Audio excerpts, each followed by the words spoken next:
is that we will have a viable congregation, a multicultural congregation that is alive and has much to offer to people in the community. The problems that we face have been great, but no problem is bigger than God. So we need to understand that no matter how much adversity we go through, God is with us. I'm only now just beginning to feel the loss of it. I can't tell you why, but I am feeling it now. We have an opportunity to start something new and wonderful, and I believe we can build on our tradition and use this opportunity to grow the church and bring other people into our fellowship. Although the building may crumble, it's the members, it's the people, it's the family, it's the camaraderie, it's the glue that will hold us all together.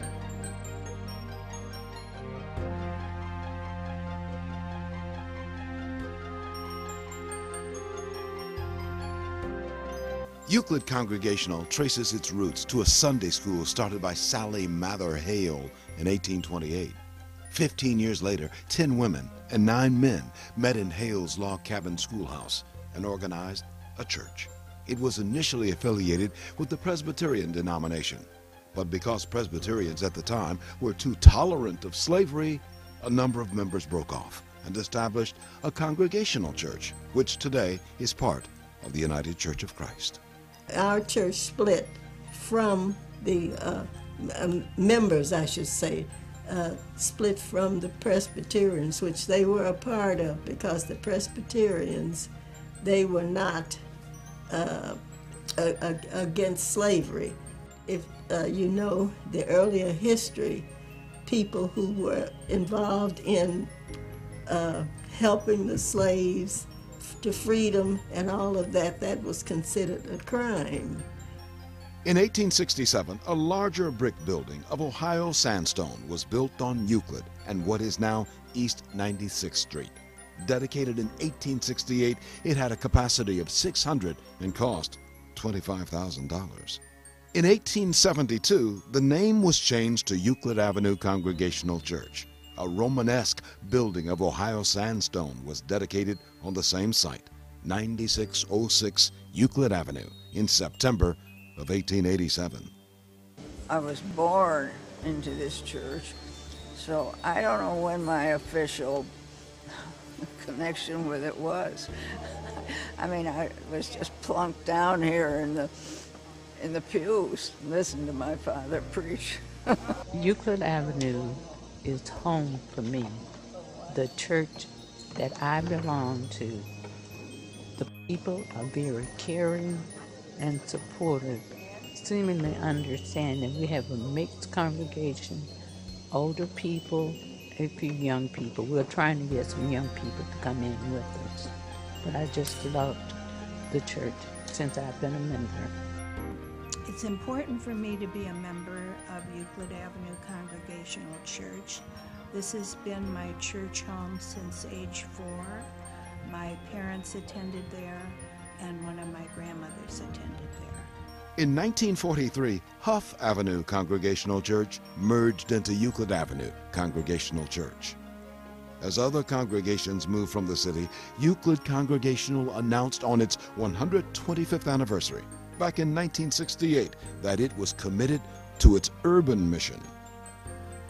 Well, it's been 35 years that we've belonged to this church, and when we first came, our son was just starting kindergarten, and our daughter was 4 years older, and we raised them here in this church. We made an intentional decision to come to this church and to move into the city of Cleveland Heights so that our children would grow up with diversity. It's been an opportunity to build on something that I've seen in other churches in other cities. It looks, or I want it to look, just like what God's idea of a church should be. Over the years, Euclid Avenue Congregational Church has remained a viable, multicultural, multiracial, open, and affirming congregation. It has offered a wide variety of community outreach programs, such as daycare, a housing service center, prison reentry program, and support groups for chemically dependent mothers. One of the really big things for me is the respect for children. When the first Sunday we came and I saw that during the children's time, the children were seated in the front pew, like, I mean, every other place I've been for a children's sermon, the kids go up front and they're kind of on display. But here, I just felt like that was treating them very respectfully. And so that's one of the things that I love, is that kids have an important place here at the church.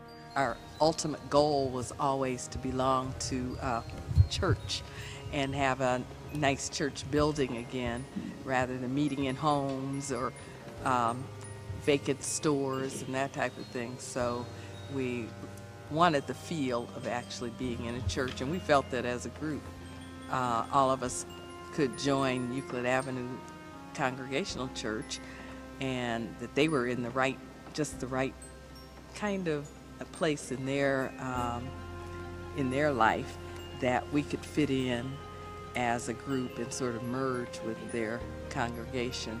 We were just glad to be stable and come into a church that was stable and really diversified. We liked the diversity in the church, and we came about 20 of us together, and we really enjoyed the service and the multicultural, multiracial atmosphere.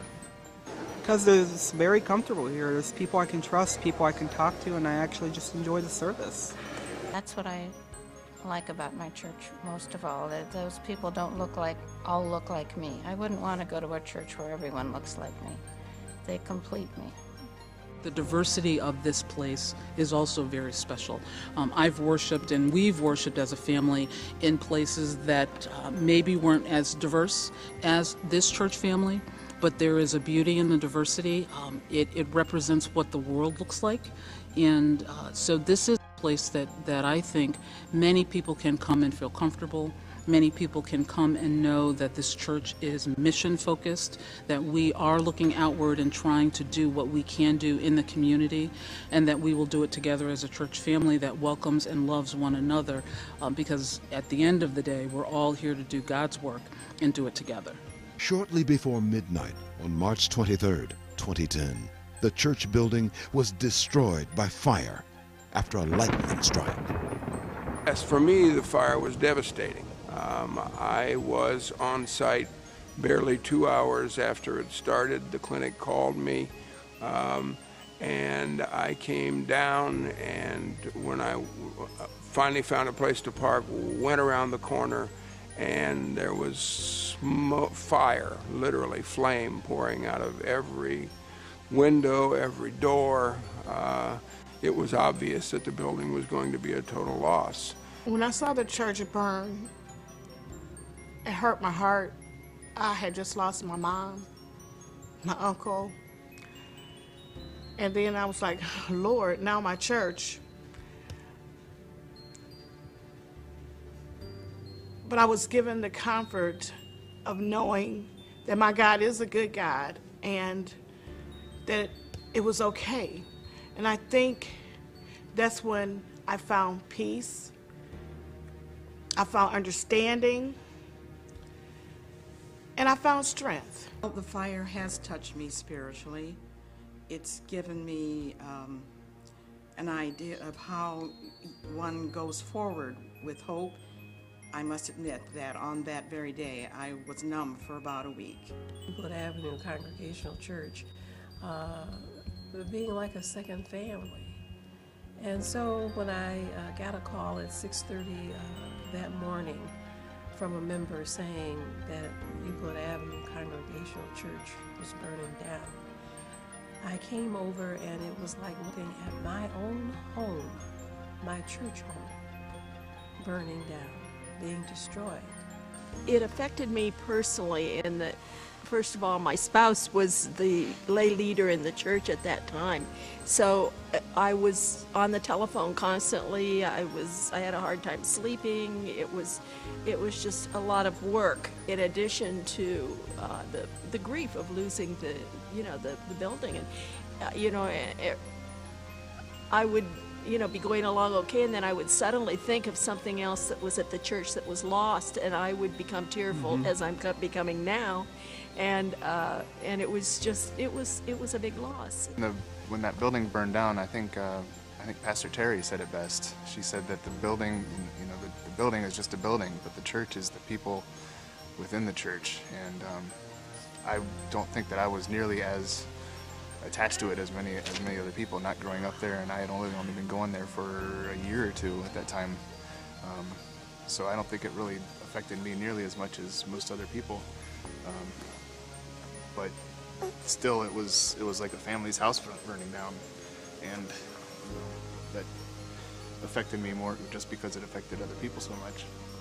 It hit me that I couldn't believe that this wonderful building was not there anymore. I had dreams about it for a while, of what it was like to be there and to walk through the building and to sit in the sanctuary and to listen to the wonderful organ and to be in the choir there and to be with my friends there. It took a while to see how the same group of people was going to work together in a totally new surrounding. For me, the church fire had a devastating effect on me because as a professional television news reporter, it was my job to cover the fire.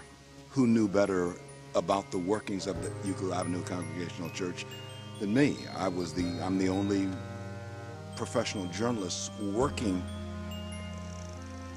in television in Cleveland who's a member of the church. But at the same time, I had to remain steadfast in my professional job, reporting about the fire to the public.